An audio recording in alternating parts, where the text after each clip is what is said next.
درنو لیدونکو زه ډاکټر نوید خپلواک یم. نن در سره په یوه ډیره مهمه موضوع خبرې کوم.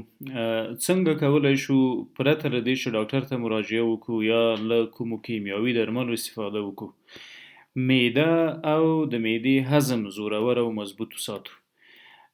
تاسو پوهیږئ چې معده لکه د وجود دروازه که چیرې ناامنه نو ټول وجود ورسره ناامنه کیږي.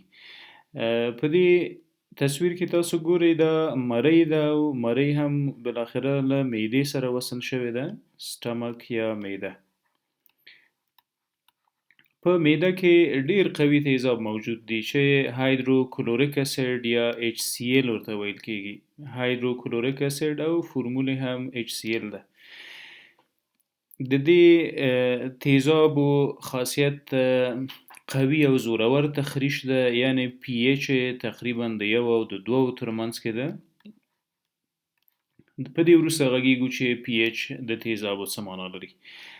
له دغه تیزابو نه د معدې ټول داخلي دیوال د یوې بلې پردې په واسطه خوندي شوی ده. داسې یوه پرده د معدې پر حجراتو پرته ده. دغه بلغمي لایه یا پرده د میوکس په نامه یادیږي، میوکس لیر. درست؟ ښه، د دې میوکس د پردې وظیفه څه ده؟ له تیزابو او له بل هر ډول مخرشو موادو د معدې حجرات ژغوري. یعنی که چیرې دا پرده نه وای نو تیزاب به راتلل او د معدې له حجراتو سره به په مجاورت او په تماس کې راتلل او بالاخره دا د زخم او تخریش او د سوځېدو سبب ګرځېده. ښه، له کومه کیږي دغه میوکس په نامه مواد؟ په داخل د معدې په دیوال کې د یوې مخصوصې حجرې په واسطه باندې ترشح کیږي. تاسو ګورئ ډیری وخت موږ د معدې د سوځنده حالت سره مخ کیږو. سوځنده درد، برننګ اپیګاسټریک پین، برننګ اپیګاسټریک پین، یا د سینې د نس په پورتنۍ ساحه کې سوځنده درد. معمولا دغه درد د خوراک سره زیاتیږي. یعنی کله چې مریض فود انټیک وکړي، خواړه وخوري، خواړه بعد له ژولو مرۍ ته راځي، مرۍ هم د خپلو مارپیچو حرکاتو په واسطه را انتقالوي چیرته؟ معدې ته. کله چې خواړه معدې ته راورسېدل، که احیانا د تیزابو غلظت زیات وي او دغه میوکس په نامه پرده د هر ملحوظ پر اساس نری شوي وي، نازکه شوي وي، نو تیزابو ته اجازه ورکوي چې داخل ته د معدې تر دیواله راورسیږي او بالاخره هغه کوم تخریش چې د دغو تیزابونو په واسطه منځته راځي، هغه تخریش د سوځنده درد سبب ګرځي او دغه درد د سینې د نس په پورتنۍ ساحه کې احساس کیږي. ښه، کله چې د داسې یو وضعیت سره مخ شو، یعنی درد له خوراک سره اضافه شو، نو د غالب ګمان له مخې د میوکس پرده نازکه شوې ده او تیزاب بالاخره کولی شي تر حجراتو تر انساجو ځان راورسوي. دغه حالت معمولا د ګسټرایټس یا د معدې د التهاب تصویر جوړي.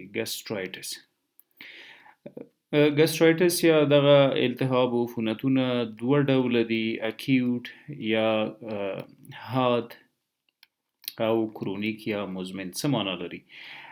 دفعتا معده عفوني شوله، خواړه پرې بد ولګېدل او د التهاب او پړسوب سره مخ شوله، دې ته وایي حاد عفونت.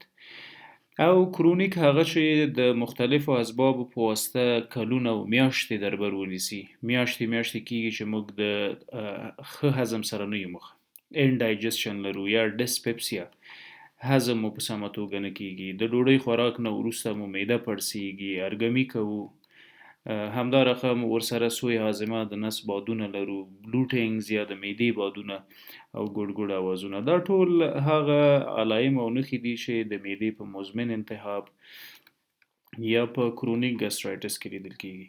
ښه، معمولا د معالجې دپاره په ټوله نړۍ کې هغه کوم درمل چې استفاده کیږي هغه ته موږ PPI وایو.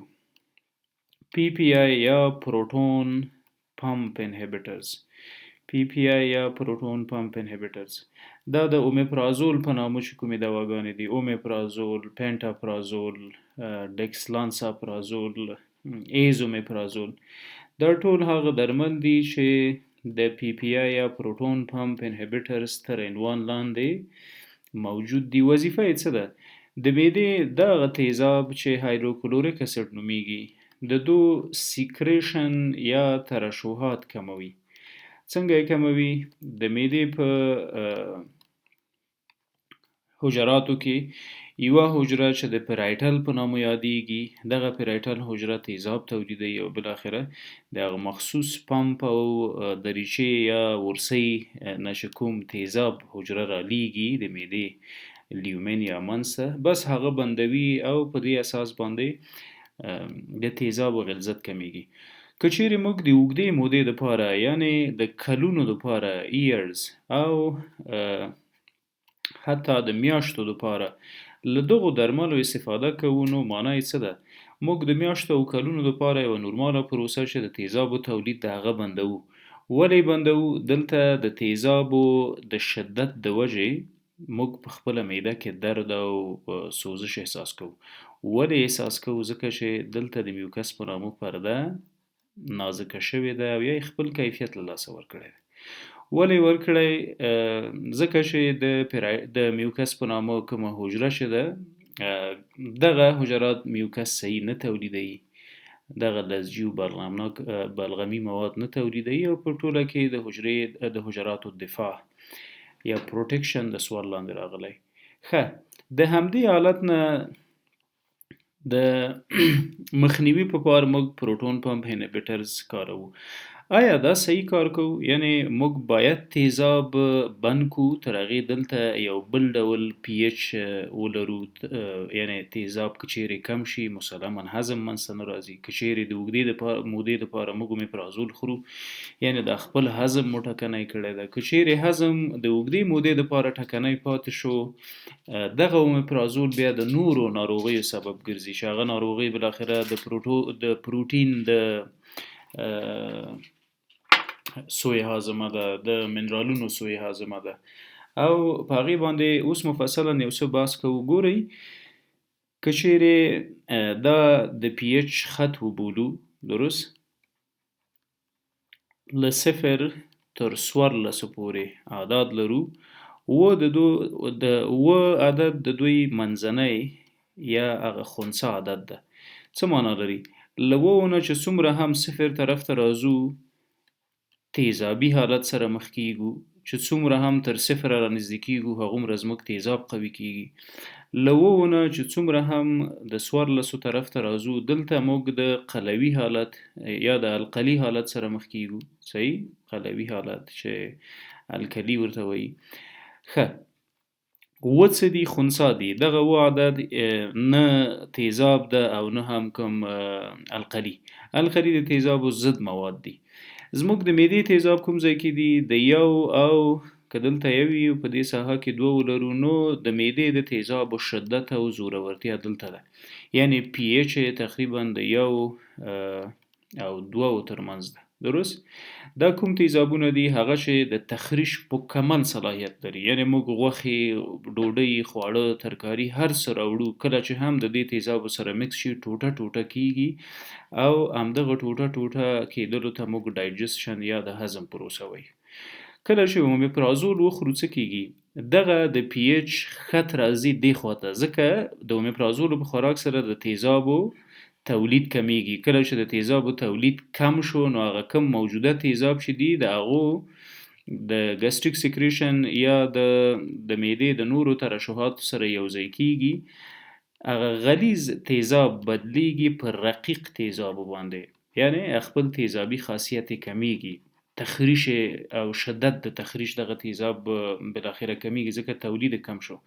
ښه کله چې د دغه تیزابو تیزابي حالت کمیږي نو دغه پی ایچ بالاخره راځي او لوړ کیږي، تر 3 راځي، تر 4 راځي، تر 5 راځي. څومره چې د پی ایچ عدد غټیږي همدومره زموږ د ډسپپسیا یا د سوی هاضمې چانس زیاتیږي.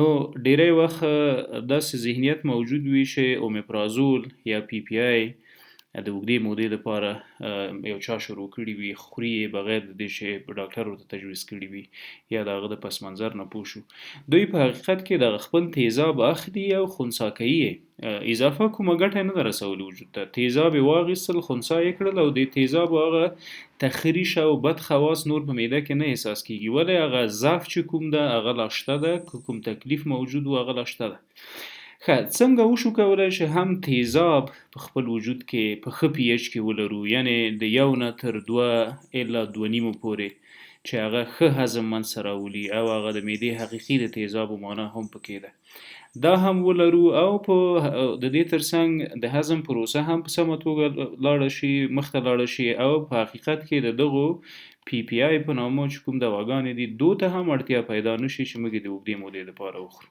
نو څه باید وکړو ډېر یو اسان کار ګورئ تاسو په دې تصویر کې لیمو ګورئ لیمن جوس درست تاسو لیمو واخلئ په اوبو کې واچوئ لیمن واټر دا کولی شئ دوه حالاتو کې وخورئ صحیح مخکې له خوراک نه بفور میل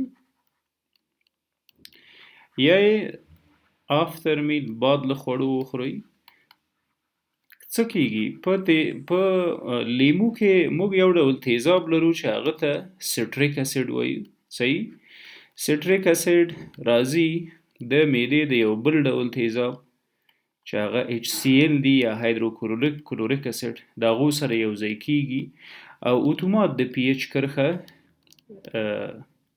کمیږي د 1 تر 2 حالت ته راځي دغسې یو حالت یعنی تیزاب یو ډیر قوي او شدید حالت ځان ته اخلي نو ډیر ښه ډایجسشن یا هضم منځته راولي پروټینونه کاربوهایډریټس ویټامینونه دا ټول په سمه توګه باندې هضمیږي درست دا شو یو حالت دویم په یاد مو وي چې تاسو دغه لیمن واټر یا د لیمو اوبه یا لیمو جوس د ډوډۍ په منځ کې نه خورئ چې دا د هضم پروسه خرابوي او د نجوشي منځته راولي ښه ډیری انسانان داسې وي چې د لیمو د خوراک سره یا د لیمو د اوبو د څښاک سره دلجوشي پیدا کوي یا یې دا ټټر سوځېږي یا یې معده سوځېږي دا په حقیقت کې هغه انسانان دي چې لکه مخکې مو چې ویلې د معدې دغه کوچنۍ پرده چې میوکس نومیږي دا په دو کې نری ده افیکټیو یا ډیره تاثیرګذاره نه ده تیزاب ترې نه راځي او د معدې حجرات و انساج سوځوي او موږ بالاخره د درد سره مخ کیږو ولې ځکه د لیمو د اوبو د څښاک سره تیزاب غلیظه کیږي پی ایچ لوړیږي دغه تیزاب په حقیقت کې ګټور تیزاب دی ولې شدت او تخریش کچه یې جګه ده میوکس تاب نه لري خصوصا دغه انسانان دي چې د ایچ پایلوري میکروب لري یا هم د اوږدې مودې لپاره سیګریټس کوي دی معمولا د لیمو د خوراک سره یا د اوبو د جوس د څښاک سره د داسې وضعیت سره مخ کیږي څنګه د همدې حالت نه مخنیوی وکړو تاسو کولی شئ د لیمو جوس واخلئ د الوویرا سره یې مکس کړئ الوویرا حتما به مو اورېدلي وي دا په خپل یوه پاڼه ده جیل غوندې مواد په خپل ترکیب کې لري جیل یې راواخلئ د الوویرا او په یو ګیلاس کې واچوئ درست ګیلاس کې لیمو در سره د لیمو اوبه مکس کړئ کولی شئ د ورځې یو ځلې دا وخورئ هم د لیمو سټریک اسید راځي تیزابو ته او هم د الوویرا هغه بلغمي و لزجي کومه لایه چې ده هغه راځي او په معده کې دلته موږ ته د میوکس لیر جوړوي او د تیزاب د غلیظو تیزابو له شدت څخه مژغوري البته د تخریش له شدت سره همدا رقم کولی شئ چې اپل سیډر یا د مڼې سرکه استفاده کوي څنګه دوه درې قاشوغې په یو ګیلاس اوبو کې مکس کوئ دغه ګیلاس اوبه کولی شئ تاسو په نهاره یا بعد له ډوډۍ استفاده کوئ ځکه دا په خپل ترکیب کې یو بل ډیر ګټور تیزاب لري چې هغه ته موږ اسیټیک اسید وایو اسیټیک اسید راځي له اوبو او دغه اپل سیډر سره د معدې تیزابو سره یا HCl سره یوځای کیږي. کله چې د HCl سره یوځای شو نو اتومات د معدې د تیزابو pH یا د زور شدت زیاتوي او دا بالاخره د ډایجسشن یا د هضم سبب ګرځي. که چیرې موږ د اوږدې مودې لپاره اومیپرازول یا پانټاپرازول خورو په حقیقت کې د تیزابو کیفیت خرابوو، تکلیف نه ورسره برطرفه کوو. کله چې د تیزابو کیفیت خراب شو مسلما پروټین نه هضمیږي. د پروټین هضم که ونه شو همدا رقم ویټامینونه نه هضمیږي. بعضې ویټامینونه دي لکه ویټامین ډي دا په معده کې د تیزابو په واسطه د غذایي توکو نه را جذبیږي او راوځي. همدا رقم منرالونه هم نه جذبیږي. نو دې ته باید یو څه متوجه واوسو چې د اوږدې مودې لپاره دغه درمل یا اومیپرازول استفاده نه کړو. که منرالونه، پروټینونه، همدا رقم ویټامینونه په وجود کې کم شو نو دا مو د مهلکو او وژونکو ناروغیو سره مخ کوي. وزن کمیدل بالاخره ورسره دي، همدا رقم بې اشتهایي ورسره ده، د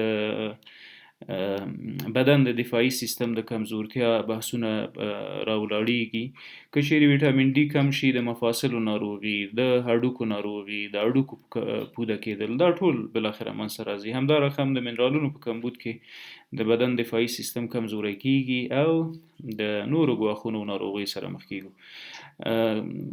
کولای شئ د لیمو له جوس نه استفاده وکړئ، باد له خوړو ګټور ده.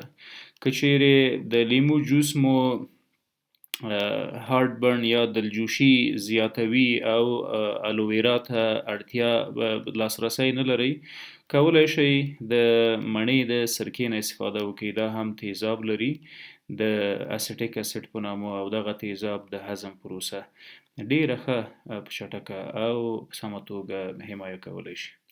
مننه.